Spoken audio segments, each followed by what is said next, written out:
ಸ್ಯಾಂಡಲ್ವುಡ್ನಲ್ಲಿ Kaatera cinema title ವಿವಾದದ ವಿಚಾರ ದಿನಕ್ಕೊಂದು ತಿರುವು ಪಡೆದುಕೊಳ್ಳುತ್ತಿದೆ. ನಿರ್ಮಾಪಕ ಉಮಾಪತಿ ಕುರಿತು ದರ್ಶನ್ ಬಳಸಿದ ತಗಡು, ಗುಮ್ಮಿಸ್ಕೊತಿಯ ಪದಗಳ ಬಗ್ಗೆ ಭಾರೀ ಚರ್ಚೆ ನಡೆಯುತ್ತಿದೆ. ಇನ್ನು ದರ್ಶನ್ ವರ್ಸಸ್ ಉಮಾಪತಿ ಶ್ರೀನಿವಾಸ್ ಫೈಟ್ ನಡುವೆ ಶ್ರೀರಂಗಪಟ್ಟಣದಲ್ಲಿ ನಟ ದರ್ಶನ್ ನೀಡಿದ್ದ ಹೇಳಿಕೆಯ ಕಾವು ಹೆಚ್ಚಾಗಿದೆ. ಇವತ್ತು ಇವಳು ಇರ್ತಾಳೆ, ನಾಳೆ ಅವಳು ಇರ್ತಾಳೆ, ನಿಮ್ ಅಜ್ಜಿನ ಬಡಿಯ, ನಿಮ್ಗೆಲ್ಲ ತಲೆ ಕೆಡಿಸ್ಕೊಂಡು ನಾನೇಕೆ ಕುಳಿತುಕೊಳ್ಳಲಿ ಎಂದು ಹೇಳಿದ್ದಕ್ಕೆ ಆಕ್ಷೇಪ ವ್ಯಕ್ತವಾಗ್ತಿದೆ. ಇದನ್ನು ಖಂಡಿಸಿ ಗೌಡತಿಯರ ಸೇನೆ ಮಹಿಳಾ ಆಯೋಗಕ್ಕೆ ಪತ್ರ ಬರೆದಿದೆ. ನಿರ್ಮಾಪಕ ಉಮಾಪತಿ ಕುರಿತು ನಟ ದರ್ಶನ್ ಆಡಿದ್ದ ಮಾತುಗಳನ್ನು ಖಂಡಿಸಿ 2 ದಿನ ಹಿಂದೆ ಕರ್ನಾಟಕ ಪ್ರಜಾಪರ ವೇದಿಕೆ ಸಂಘಟನೆ ಫಿಲ್ಮ್ ಚೇಂಬರ್ ಮೆಟ್ಟಿಲೇರಿತ್ತು. ನಟ ದರ್ಶನ್ ಗುಮ್ಮಿಸ್ಕೊತಿಯಾ ಎಂದು ನಿರ್ಮಾಪಕ ಉಮಾಪತಿಗೆ ಬೆದರಿಕೆ ಹಾಕಿದ್ದಾರೆ. ಇದು ಕಾನೂನು ಬಾಹಿರ. ತಮ್ಮ ಹೇಳಿಕೆಗೆ ಅವರು ನನ್ನ ಬಳಿ ಕ್ಷಮೆ ಕೇಳಬೇಕು, ಇಲ್ಲದಿದ್ದರೆ ಹೋರಾಟ ನಡೆಸುತ್ತೇವೆ ಎಂದು ಆಕ್ರೋಶ ವ್ಯಕ್ತಪಡಿಸಿದ್ರು. ಇದೀಗ ಈ ಬಗ್ಗೆ ಕ್ಷಮೆ ಕೇಳಿ ದೂರು ವಾಪಸ್ ಪಡೆಯಲು ಮುಂದಾಗಿದ್ದಾರೆ.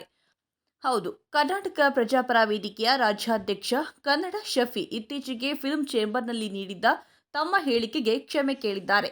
ನಟ ದರ್ಶನ್ ಪದ ಬಳಕೆ ಮುಜುಗರ ತಂದಿದ್ದ ವಿಚಾರ, ಹಾಗಾಗಿ ನಾವು ದೂರು ದಾಖಲಿಸಿದ್ವೆವು. ನಮ್ಮ ಸಂಘಟನೆಯವರು ಸ್ವಲ್ಪ ಆತುರ ಬಿದ್ವಿ ಅನಿಸ್ತಿದೆ.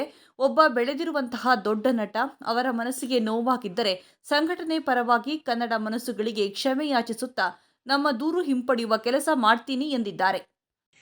ಎಲ್ರಿಗೂ ನಮಸ್ಕಾರ. ನಾನು ಕನ್ನಡ ಶಫಿ, ಕರ್ನಾಟಕ ಪ್ರಜಾಪರ ವೇದಿಕೆ ಸಂಸ್ಥಾಪಕ ರಾಜ್ಯಾಧ್ಯಕ್ಷರು ಮಾತಾಡ್ತಿರೋದು.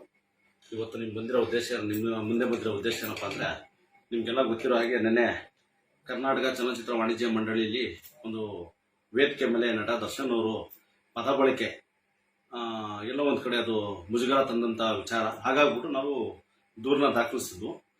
ಅದು ನಾವೆಲ್ಲೋ ಸಂಘಟನೆಯವರು ಸ್ವಲ್ಪ ಬೇರೆ ಸಂಘಟನೆಯವರು ಸೇರ್ಕೊಂಡು ಸ್ವಲ್ಪ ಆತರ ಬಿದ್ವಿ ಅನಿಸುತ್ತೆ.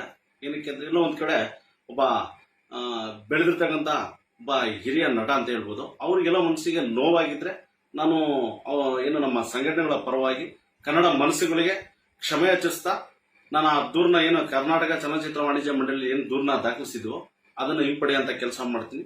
ಮತ್ತೊಮ್ಮೆ ಯಾರಿಗಾದರೂ ಕನ್ನಡ ಮನಸ್ಸುಗಳಿಗೆ ನೋವಾಗಿದ್ದರೆ ನಮ್ಮ ಸಂಘಟನೆ ಮತ್ತು ನಮ್ಮ ಸ್ನೇಹಿತರು ಅಧ್ಯಕ್ಷರುಗಳ ವತಿಯಿಂದ ನಾವು ಕ್ಷಮೆನ ಯಾಚಿಸ್ತೀವಿ. ಎಲ್ರಿಗೂ ನಮಸ್ಕಾರ.